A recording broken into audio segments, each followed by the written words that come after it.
चलिए अब शुरू करते हैं अपने एमसीक्यूज क्वेश्चन, बहुविकल्पीय वाले क्वेश्चंस को शुरू करते हैं हम यहां से। तो पहले क्वेश्चन को पढ़ते हैं, क्या बोल रहा है प्रश्न पे। दो धनात्मक पूर्णांक, पूर्णांक का मतलब होता है इंटीजर इंग्लिश मीडियम वाले, ठीक है, और धनात्मक मतलब होता है पॉजिटिव, एक्स और वाई। हमारे पास एक एक्स है और एक हमारे पास वाई है। एक्स को कुछ इस प्रकार से लिखा गया है और वाई को कुछ इस प्रकार से लिखा गया है, ठीक। अब जहां m और n, ठीक है, m और n अभाज्य संख्या है। m और n हमारे पास क्या अभाज्य संख्या में बता रखी है, यानी यहां पर m और n प्राइम नंबर है, यानी पहले से इसको आपको तोड़ के दे दिया है अभाज्य संख्या पर। अब आपको क्या करना है, इसका लघुत्तम, ठीक है, लघुत्तम आपको निकालना है, यानी आपको क्या करना है, आपको एलसीएम निकालना है। तो आप एलसीएम कैसे निकालते हो, जो सेम सेम होते हैं ना, सेम सेम होते हैं, उसकी बड़ी घात लेते हो। एलसीएम में बड़ी घात लोगे और एचसीएफ में छोटी घात लोगे। यहाँ पर सेम सेम में कितनी घात है, बताओ कितनी घात है, 5 है ना, 5 है ना। अब यहाँ पर कितनी घात है आपके पास, 4 घात है। तो आपका एलसीएम आ गया ये। तो कहां दिख रहा है आपको, ये ऑप्शन नंबर डी आपका करेक्ट होने वाला है। ये क्वेश्चन बहुत पहले, अभी कुछ रिसेंटली 2-3 साल पहले सीबीएसई बोर्ड में पूछा गया था क्वेश्चन, ठीक है। तो ये क्वेश्चन आपका थोड़ा वहां थोड़ा मान थोड़ा अलग था वहां पर, बट इसी टाइप का क्वेश्चन पूछा जा रहा था वहां भी। तो आप लोगों के बोर्ड में भी क्वेश्चन आ चुका है। बहुत से बच्चे सोच रहे हो कि सीबीएसई बोर्ड से बार बार क्यों कंपेयर करता है। एक्चुअली मैं सीबीएसई बोर्ड के लिए मतलब पढ़ाता हूँ ज़्यादा, तो वहीं से मैं कंपेयर करता हूँ चीज़ों को, और कोई इसका कारण नहीं है, क्योंकि हर बोर्ड अपनी जगह पर बेस्ट है। और उत्तराखंड बोर्ड का ये बताऊं, जो इन्होंने ये इस क्या बोलेंगे, ये जो आपके पास वास्तविक संख्या वाले जो चैप्टर आपके पास है, जो यहाँ पर क्वेश्चंस डाले हैं ना, क्वेश्चंस को पढ़ के मजा आ गया। मतलब जिस तरह से प्रैक्टिकल चीजों को लिंक किया है ना, अच्छा लगा। मतलब कि उत्तराखंड बोर्ड इस तरीके उसमें शिफ्ट हो रहा है, ये काफी अच्छी चीज है बच्चों के लिए। तो मैं इस चीज के लिए उनको उनकी तारीफ करूंगा। अब कार यहाँ पढ़ते हैं, ठीक है। एक बड़ाई कारपेंटर 114, तो 114 नहीं 144 सेंटीमीटर और 180 सेंटीमीटर लंबी लकड़ी की तख्तियों को बराबर टुकड़ों में विभाजित करना चाहता है। प्रत्येक टुकड़े की अधिकतम लंबाई क्या होगी। अब ये बोल रहे कि एक हमारे पास बड़ाई है, उसके पास मानो एक लकड़ी है, ये आपके पास है 144 मीटर वगैरह रहने दो भी, और दूसरी हमारे पास है, ये मान लो ये कितनी हमारे पास है, ये हमारे पास हो गई 180, ठीक है, मीटर है ये भी। अब वो क्या चाह रहा है, वो चाह रहा है कि दोनों जो लकड़ियां है ना, दोनों को ऐसे तोड़े। अब देखो इसके कुछ ऐसे भाग करे, इसके कुछ ऐसे भाग करे, ऐसे करके भाग करे, ठीक, इसके कुछ भाग करने, लेकिन भाग कुछ इस प्रकार से हो, जो भाग किया है ना, भाग किया है वो दोनों के जो है ना बराबर उसकी होना चाहिए लंबाई का, और परफेक्ट टूटे। ये नहीं कि लास्ट में इतना पार्ट बच रहा है इसका इसका इतना पार्ट बच रहा है। एक ऐसी आपको लकड़ी का भाग बताओ छोटा, जो करे जिससे आप इसको परफेक्टली तोड़ पाओ, बराबर हिस्सों में इसको भी परफेक्टली तोड़ पाओ। तो ऐसे केस में क्या करते हैं, और आपको मैं ट्रिक बता दूं, अगर आपको ऑप्शन में छोटी चीज दिख रही है ना, तो हमेशा आप एचसीएफ पे जाओगे, हमेशा एचसीएफ करेंगे, ठीक है। हमें एक ऐसा नंबर निकालना जो दोनों को भाग करता हो, तो एचसीएफ ही तो होता है आपके पास। तो करते हैं भाग, इनको एचसीएफ करते हैं, ठीक है। तो पहले इसके अभाज्य अभाज्य गुणनखंड निकालेंगे इनके। तो पहले करेंगे 144 का, यहाँ करेंगे 180 का, 72, ये आपका हो गया 36, ये आपका हो गया 18, ये आपका हो गया 9 बार, ये 3 बार, ये आपका हो गया, ठीक है। उसी तरह से इसको भी करेंगे 90, ये आपका हो गया 45, 3 से भाग होने वाला आपका 15 बार, 3 से भाग होगा 5 बार, और 5 से भाग होगा। अब देखो इसके जो हमने गुणनखंड किए हैं, 1 1 2 3 4, आप डायरेक्ट भी कर सकते हो, मैं थोड़ा प्रॉपर लिख के बता रहा हूँ, ठीक है। अब इसके देखेंगे 180 क्या हुए हमारे पास, 2 2 बार, 3 2 बार, 5 1 बार। अब जब एचसीएफ निकालोगे तो क्या करते हैं, छोटी घात देखते हैं। ये छोटी घात कितनी आपके पास है, 2 की घात 2 लेंगे, छोटी घात, ये दोनों बराबर है तो कोई दिक्कत नहीं है, ठीक है। अब यहाँ देखो, यहाँ पर है 1 घात, तो यहाँ पर क्या घात है, यहाँ शून्य मानेंगे ना, तो हम क्या करेंगे 5 की घात शून्य ले लेंगे, 1 होता है शून्य का मतलब। तो हमारे पास कितना हो गया, 2 की घात 2, 3 की घात 2, तो करोगे ना, यहाँ आपका यहाँ 4, यहाँ आपका 9, कितना आपका आ गया 36। तो ऑप्शन नंबर डी आपका करेक्ट होने वाला है। और कमेंट सेक्शन में अपना आंसर बता के आप लोग आगे बढ़ते रहना। अब हमारे पास ये अगला क्वेश्चन थी, सिंपल क्वेश्चन, काफी इजी क्वेश्चन पूछ लिया इन्होंने।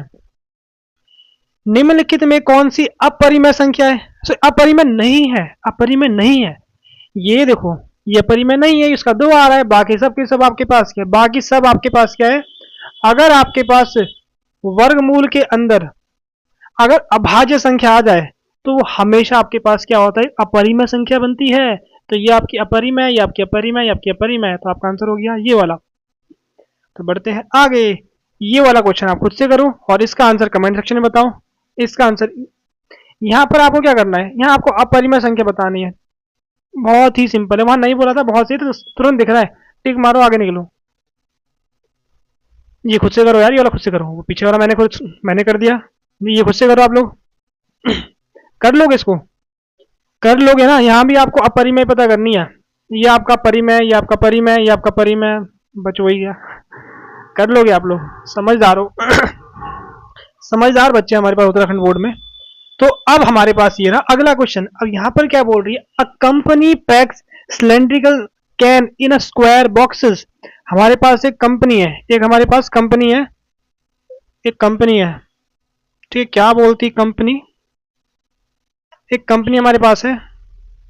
अब वो क्या कर रही है, स्क्वायर मान लो इसको, स्क्वायर बॉक्स, ठीक है, a company PACS cylindrical can in square boxes. हमारे पास ये, अब इसमें क्या हो रहा है, इसमें सिलेंड्रिकल कैन पैक हो रहे हैं, तो कैन का टॉप का पार्ट ऐसा दिखेगा, ऐसे कुछ पैक हो रहे हैं कैन, ठीक, कितने पैक हो गए उसको देखते हैं क्या बात कर रहे हैं।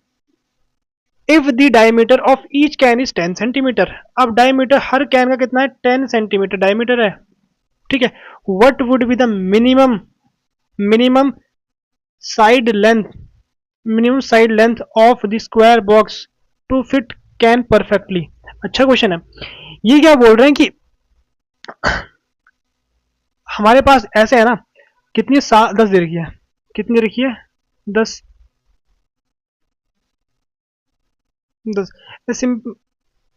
ठीक है, तो इतना भी हार्ड नहीं है, ठीक है। What would be the minimum side length of the square boxes so it perfectly, ठीक, it can be box to fit the can perfectly. आप एक बॉक्स के अंदर आप क्या कर रहे हो, आप सिलेंड्रिकल कैन को पैक कर रहे हो, ठीक है, इन स्क्वायर बॉक्सेस। तो ये बोल रहे हैं कि स्क्वायर जो हमारे पास वर्ग आकार जो होगा ना, वर्गाकार, उसकी ठीक कम से कम कितनी आप उसकी बुझाए रखोगे। तो सिंपल बात है, अगर हमने एक बॉक्स, हमने माना हम कम से कम एक ही रख रहे हैं, कम से कम एक ही रख रहे हैं मोटर, तो ये कितना आपको 10 है, तो ये भी 10 है, तो देखो 10 बन गया, 10 बन गया, तो मिनिमम आंसर कुछ था नहीं वैसे, बट अच्छा क्वेश्चन था वैसे, बहुत देखा जाए, ठीक क्वेश्चन था। तो इसका आंसर हमारे पास ये हो गया। अब बात करते हैं अगले क्वेश्चन की, ठीक है, ये रहा आपका अगला क्वेश्चन, इसको पढ़ो। एक माली दो आयतकार बुखड़ों की एक लंबाई के किनारे फूल लगाना चाहता है, जिसकी लंबाई क्रमश 150 मीटर और 120 मीटर 150 मीटर है। वह फूलों को समान अंतरकाल पर लगाना चाहता है, तो लगातार फूलों के बीच अधिकतम संभव दूरी ज्ञात कीजिए। बढ़िया क्वेश्चन है, मैं एक बार इंग्लिश में पढ़ना चाहूंगा, ठीक है, थोड़ा सा बेटर अंडरस्टैंडिंग के लिए। A gardener wants to plant a flower along one side the length of a rectangle, ठीक है, the length of two rectangular plot measuring 120 meter and 150 meter such that the flower are planted at equal interval. Find the greatest possible distance between two consecutive।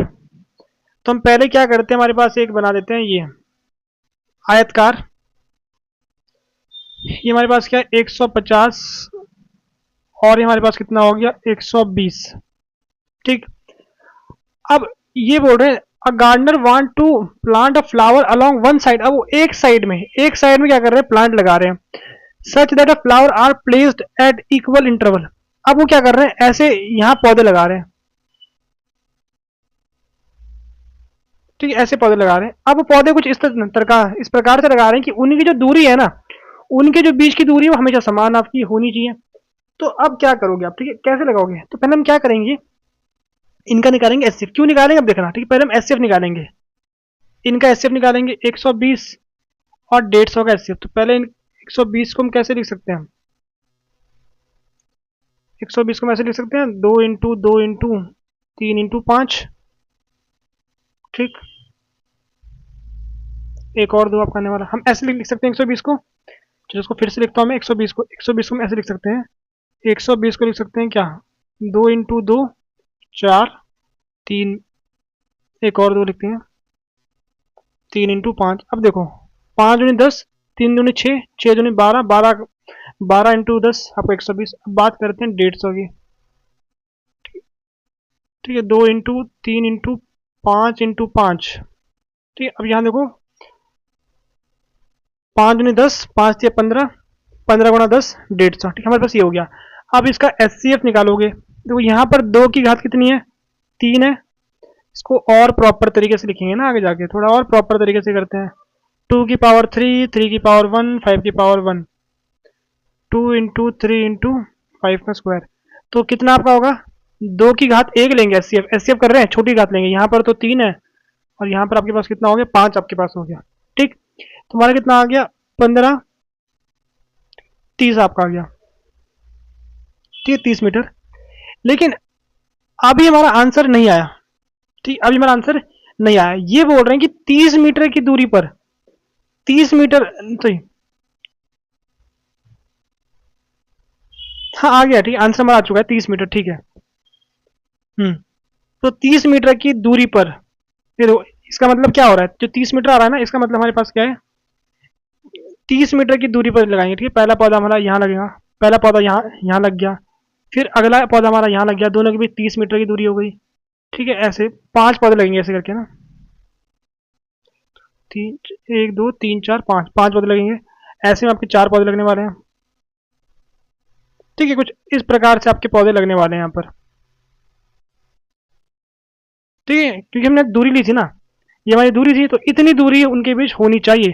तो इसका answer आपका क्या होगा, आपका answer option number B आपका होने वाला है। इसका आंसर 30 ही है। अब क्वेश्चन को और हार्ड बनाया जा सकता था अगर वो पूछते कि टोटल कितने यहाँ पर पौधे लगने वाले हैं, तो उसके लिए हम क्या करते, पहले हम भाग करते हैं, पहले हम क्या करते, भाग करते, 150 को इसमें से भाग करते हैं, 150 को इसमें से भाग करते हैं, तो इधर 5, ऐसे में 5 पौधे लग रहे हैं, ऐसे में 4 पौधे लग रहे हैं, तो 5 गुणा 4 कितना आपको होगा, 20। तो यहाँ टोटल 20 पौधे आपके लगते हैं, तो टोटल आपके यहाँ 20 पौधे लगते हैं। तो ऐसे भी क्वेश्चन बनाया जा सकता है, बट थोड़ा वो हार्ड हो जाएगा, बट ये आपको समझ आ गया होगा, मैं ये मान के चल रहा हूँ। आगे बढ़ते हैं, अगला हमारे पास है 2 gears have 48 and 60 teeth respectively. If they start rotating together, after how many rotation will they align again? 2 गियरों में क्रमश 48 और 60 दांत है। यदि वे एक साथ घूमना शुरू करते हैं तो कितने कितने रोटेशन है, सॉरी, कितने बाद फिर से वो संरक्षित होंगे। थोड़ी हिंदी थोड़ी वीक है। ठीक है, तो यानी अगर आपको चीजों को आगे जाके मिलाना, दांत घूम रहे हैं, थोड़ा मुझे भी मतलब समझ नहीं आया गियर का मतलब क्या होता है। किसी को पता हो तो कमेंट सेक्शन में बताना गियर का मतलब क्या होता है।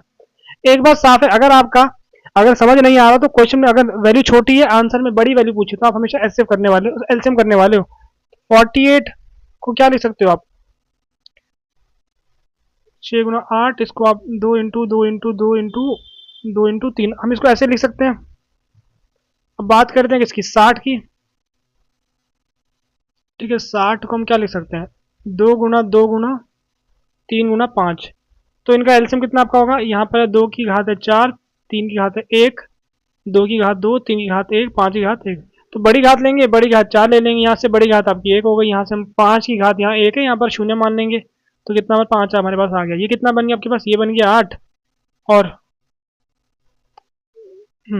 8, ये बन गया 3 गुना 5, 5 8 ज़ा 40, 40 मल्टीप्लाई 3, तो कितना आपका आ गया 120, आपका आंसर आ गया। ठीक है, ये गियर का मतलब मुझे समझ नहीं आया, बट ये क्वेश्चन में पता लग रहा है, इसमें करना आपको यही है। 120 आपका आंसर आ चुका है। अब अगला क्वेश्चन हमारे पास ये रहा, the product of 2 consecutive even natural number is always divisible by. अगर आप दो, ठीक है, क्या करोगे, कर्मागत। अगर आप दो कौन से नंबर लोगे, आप इवन नंबर लोगे यानी सम संख्या, सम संख्या लोगे, और कैसे नंबर लोगे, प्राकृतिक सम संख्या यानी नेचुरल नंबर जिनको बोलते हैं इंग्लिश में, नेचुरल नंबर लोगे। अगर कोई भी दो नंबर एक के बाद देख लो जो सम संख्या हो, तो 2 और 4 लेके चेक कर लेते हैं। अगर मैं इनकी गुणा करता हूं तो मेरे पास कितना आता है, 8 आता है। कितना पास आ रहा है, 8 आ रहा है, ठीक है। अब मैं कोई और लेता हूं, 4 और 6 ले लेता हूं, कितना मेरे पास आ रहा है, 24 आ रहा है। अगर मैं कोई और ले लेता हूं, 6 और 8 लेके देख लो, अब कोई भी ले लो ऐसे करके।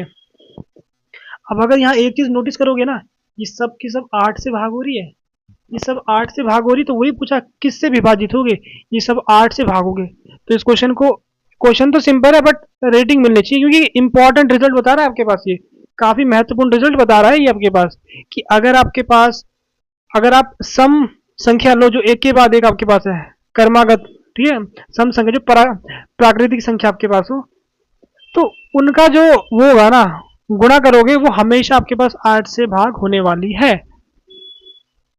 तो अगला क्वेश्चन हमारे पास ये रहा। फाइनली उत्तराखंड बोर्ड में भी आपका ये ट्रैफिक वाले क्वेश्चंस आने लग गए हैं। अच्छा क्वेश्चन होता है ये। हमारे पास तीन ट्रैफिक लाइट, तीन होती है ट्रैफिक लाइट रोड क्रॉसिंग में। अब हमारे पास तीन लाइट है, रेड येलो ग्रीन होती है ना, तो पहले कर देंगे रेड, येलो चाहिए, ठीक है, येलो कर देंगे, दिख नहीं रहा है वैसे। अब कर देंगे ग्रीन, ये लो, आप लोगों की ट्रैफिक लाइट बना दी मैंने। अब ये क्या बोल रहे हैं कि जो पहली है वो मान लो 48 सेकंड में ब्लिंक करती है, जलती है 48 सेकंड में। दूसरी जलती है 72 सेकंड, मतलब अब जली तो 72, ठीक है, सेकंड में फिर से जलेंगी, 72 जो भी बोलते हैं हिंदी में। और ये आपकी तीसरी 108 सेकंड के बाद, मतलब अभी जली फिर 108 सेकंड बाद फिर से आपकी ब्लिंक करती जलती आपके पास है, ठीक है। तो वही लिखा हुआ, और ये सारी एक साथ, यदि वे सुबह 8 बजे एक साथ बदलती है, सुबह 8 बजे, ठीक है, मैं क्या लिख रहा हूं, ठीक है, 8 बजे, कितने बजे, 8 बजे, 8 AM पर अगर सब एक साथ आपके जलते, आपको बताना ये फिर से कितने समय के बाद वापसी जलने वाली है। तो हम पहले क्या करेंगे, यहां पर अगर किसी चीज को आपको आगे जाकर मिलाना है, वहां हमारा क्या होता है, एलसीएम होता है, 48 के, 72 का और 108 का, ठीक है। इनके अभाज्य गुणनखंड हम करने वाले हैं। 48 को ऐसे लिख सकते हैं, 2 इंटू 2 इंटू 2 इंटू 2 इंटू 3, ठीक है, 2 की पावर 1 2 3 4, 2 की घात 4, यहाँ आपका आ गया 3। अब बात करें इसकी, तो इसको लिख सकते हैं 2 इंटू 36, ठीक है, 2 इंटू 2 इंटू 3 इंटू 3। अब देखो 3 दूनी 6, 3 दूनी 6, 36 72, ठीक है। ये हमारे पास हो गया 3, यहाँ आपके पास 2 आ चुका है। 108 हमारे पास क्या होता है, इसको लिख सकते हैं 54 गुना 2, तो इसको 2 इंटू 2 27, यानी 3 इंटू 3 इंटू 3, तो ये आपका हो गया 2, ठीक। इस तरीके से हम गुणनखंड हमने कर दिए। ये आपको निकालने आने चाहिए तुरंत से एकदम से, ठीक है, ये नहीं वहां लगे हो लाइन खींचने में। अब हम क्या करेंगे, पहले करेंगे एलसीएम, एलसीएम करेंगे। बड़ा देखो यहाँ 2 की 4 3 है, बड़ा कितना है, 3 की घात 3 है। और कुछ है यहाँ पर, और तो कुछ नहीं है। अब अगर मैं इनको हल करता हूं तो कितना मेरे पास बनता है, ठीक है, 2 इंटू, डायरेक्ट कर दूं, 16 होता है ना।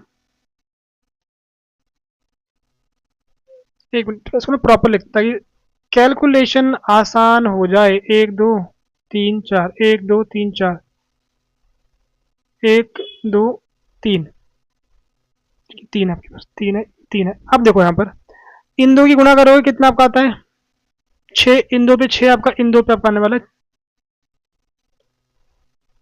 4 है ना, 1 2 3 4, मैंने 5 लिख दिया ना, 5 लिख दिया मैंने, इसको हटा देते हैं, इसको थोड़ा मिटा देते हैं, क्या ही होगा मिटा के, नहीं इसको मिटा देते हैं।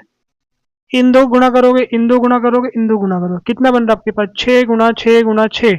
अब ये आपको याद होना चाहिए, 6 की 3 बार गुणा करके 216, और गुणा कर दोगे किससे, 2 से, तो आपका एलसीएम कितना आपका आ गया, 432, 432 आपका आ गया। बट अभी क्वेश्चन हल नहीं हुआ, ये आपका सेकंड आया है। अब इनको मिनट में चेंज करो, ठीक है, क्योंकि यहाँ पर 8 बज के 2 मिनट, 8 बज के 12 मिनट 10 मिनट में चेंज करते हैं। अब अगर आप देखोगे ना, ये सब देखो, ये यहाँ जो मिनट है ना, मिनट है, प्रॉपर मिनट है। प्रॉपर मिनट कब आएंगे, अगर ये पूरा 60 से क्या होगा, भाग होगा। अगर मैं 60 से भाग करता हूँ इसको, ठीक है, 60 से भाग करूंगा मिनट के लिए, तो 432 डिवाइड बाय 60,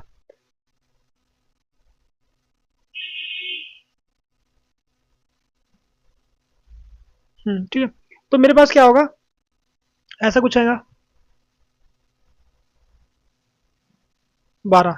तुम कह सकते हैं 7 मिनट तो पूरे हैं, ठीक है 7 मिनट। तो ये आपके पास क्या एक्चुअल में, ये 7 मिनट और 12 सेकेंड एक्चुअल में, 7 मिनट 12 सेकेंड बाद ये फिर से बचती है आपके पास। तो आपका क्या होगा, आपका होगा ऑप्शन नंबर सी, कि 8 बज के 7 मिनट 12 सेकेंड के बाद, मतलब इतने एम पर, ठीक है, इतने बजे बजने वाली है फिर से। अब अगला हमारे पास ये क्वेश्चन करना हमने छोड़ दिए क्योंकि आप खुद करोगे। हाँ एक मिनट यहाँ देखो, which are the following irrational, इनमें से कौन सा इरेशनल है। अब ये तो नहीं है, ये भी नहीं होगा, ये भी नहीं होगा, यही होगा। मुझे यहाँ थोड़ा कुछ ट्रिकी होगा कुछ, बट कुछ ट्रिकी सिंपल था, लेकिन कर लोगे तो आप तो कर लोगे, कुछ नहीं है इसमें। देखो इसी के साथ हमारे एमसीक्यू क्वेश्चन हमारे हो चुके हैं खत्म, बहुविकल्पीय क्वेश्चन हमारे इतने थे, लेकिन काफी अच्छे क्वेश्चन थे। देखो एनसीईआरटी में ऐसे क्वेश्चन नहीं मिलने वाले आपको। अगर देखो हमने कैसे कैसे क्वेश्चन ट्राई किए हमने, ठीक है अच्छे क्वेश्चन थे। अब एग्जाम में ना इन्हीं के अराउंड क्वेश्चन आएंगे, इन्हीं के अराउंड एग्जाम में क्वेश्चन आपके आने वाले हैं। अब अगर आप एग्जाम में कंफ्यूज हो जाते हो कि एलसीएम करे एचसीएफ करे, तो आप क्या करो, ट्रिक होती है, सिंपल सी ट्रिक आपके पास है। ऑप्शन देखो, अगर ऑप्शन में आंसर बड़ा आ रहा है तो आप एलसीएम करो, अगर ऑप्शन में आंसर छोटा है तो आप एचसीएफ करो और बात खत्म करो, आगे बढ़ो। बस ये करना है अगर आपको नहीं समझ आ रहा है। अब यहाँ करते हैं, अब हमारे पास एक कथन और कारण वाले क्वेश्चन है जिनको हम बोलते हैं असर्शन और रीजन क्वेश्चन। ये भी काफी अच्छे क्वेश्चन है आपके पास, ये भी काफी बढ़िया क्वेश्चन है।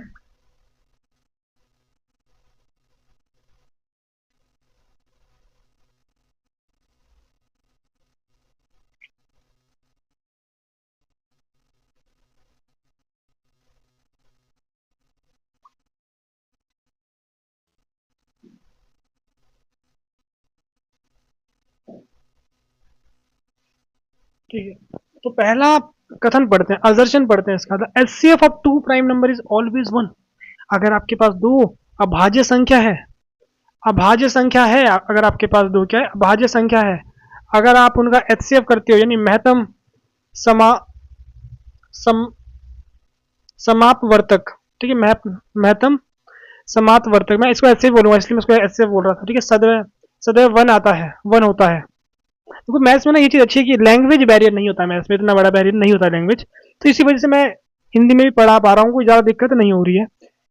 बाकी सब्जेक्ट में कहीं ना कहीं लैंग्वेज बैरियर क्रिएट हो जाता है, बट मैथमेटिक्स की यही तो खास बात है कि इसमें लैंग्वेज बैरियर नहीं होता। ठीक है, ये बोल रहे हैं कि अगर आपके पास दो प्राइम नंबर है उनका एचसीएफ आपका, अगर आप दो अभाज्य संख्या उनका एचसीएफ कितना आता है, 1 आता है। ठीक है, ये ठीक है कोई दिक्कत नहीं। अब prime numbers have no common factor except 1, तो क्या ये सही कथन बता रहा है? ये क्या बोल रहा है कि अगर आप कोई भी प्राइम नंबर्स लेते हो तो जो उनमें आपके पास क्या होता है, सम्मान गुणनखंड जो आपका आता है, सम्मान सम्मान गुणनखंड जो आपका आता है वो केवल आपका एक ही आता है, एक के अलावा कुछ और नहीं आते।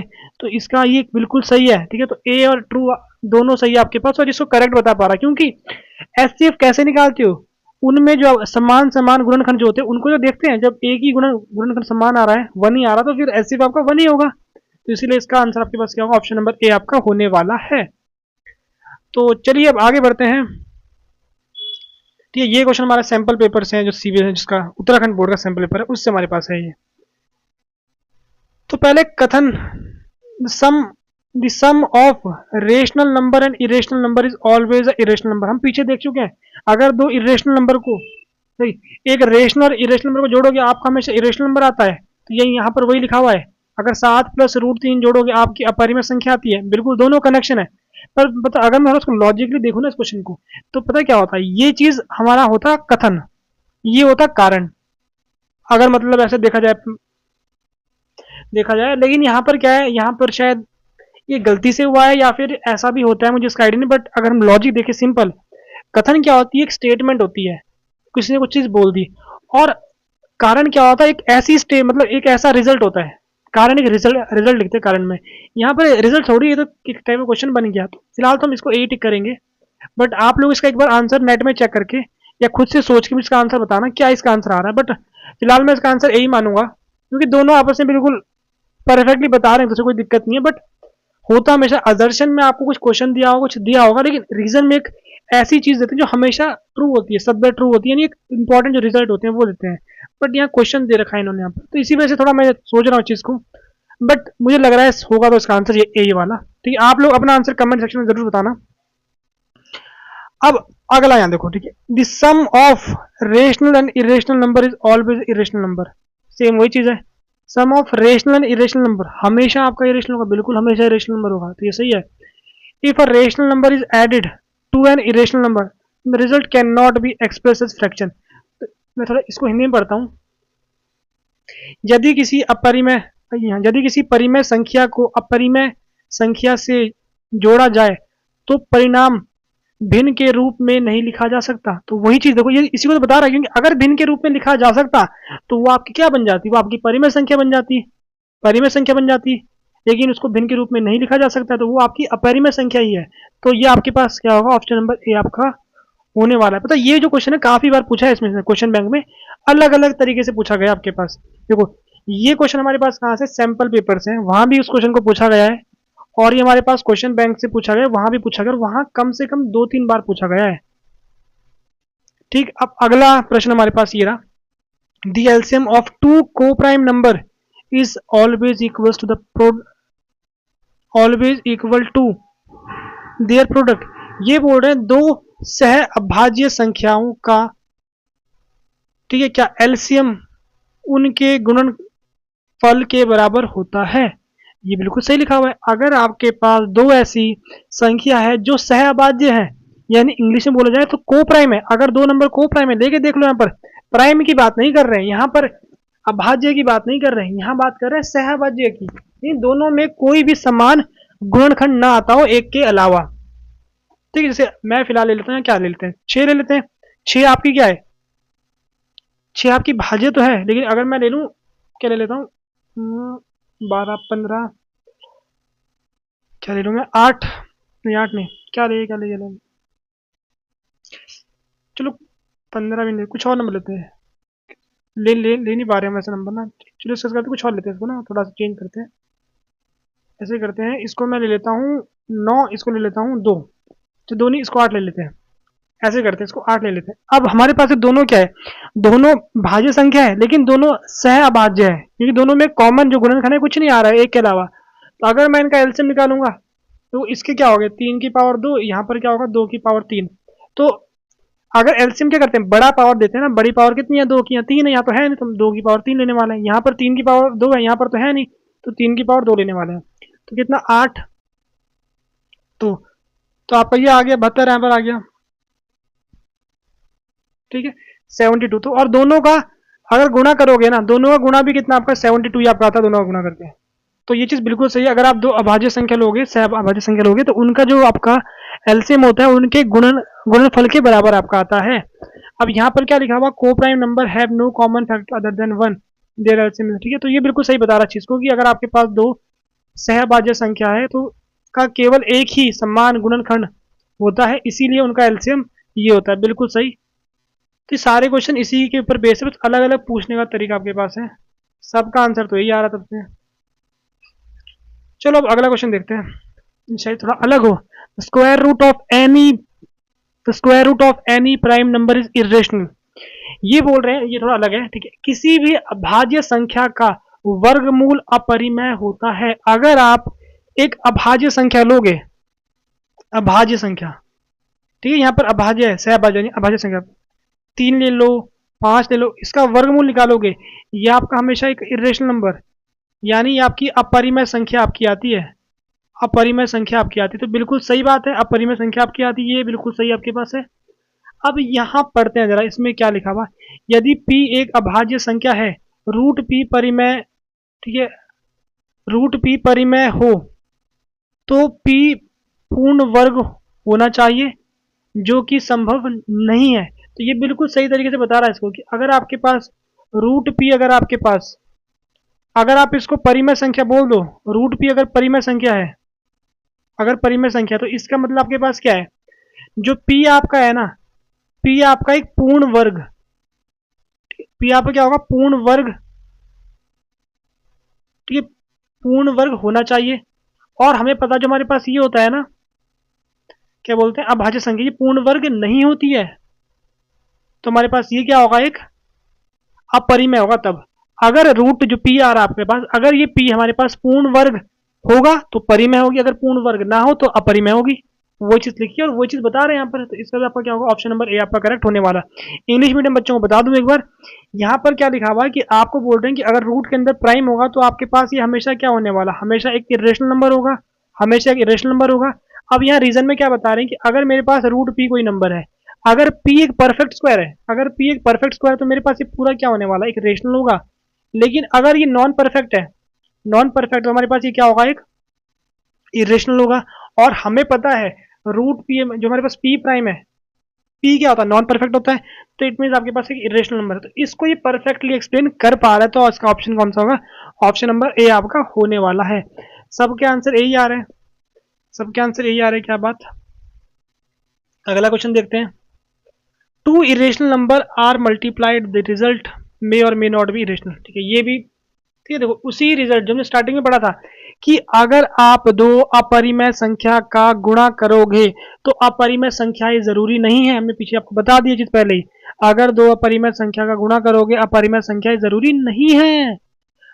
अब जरूरी क्यों नहीं है, यहाँ इन्होंने दे रखा है। ठीक है, दो अपरिमेय संख्या का गुण, ठीक है, गुणनखंड, गुणन जैसे रूट दो इक्वल टू 2 कभी कभी परिमेय भी होता है। तो ये क्या बोल रहा है, ये बोल रहा कभी कभी परिमेय होता है। ठीक है, ये बोल रहा कभी कभी परिमेय होता है। ठीक, और ये बिल्कुल सही सही बोल रहा है।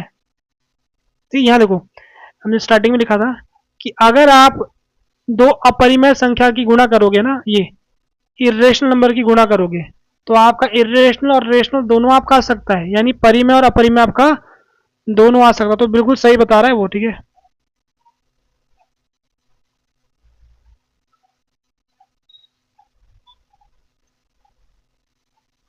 यहाँ ठीक है, यहाँ पहुंचे हम। तो ये क्या बोल रहा है कि जैसे हमने गुणा किया ना दो अपरिमेय संख्या का गुणनखंड, जैसे कि हमारे पास ये है, ये कभी कभी आपका परिमेय आता है और कभी कभी आपका अपरिमेय भी आ सकता है। ये बिल्कुल करेक्ट आपके पास है, ये करेक्ट है, बिल्कुल सही।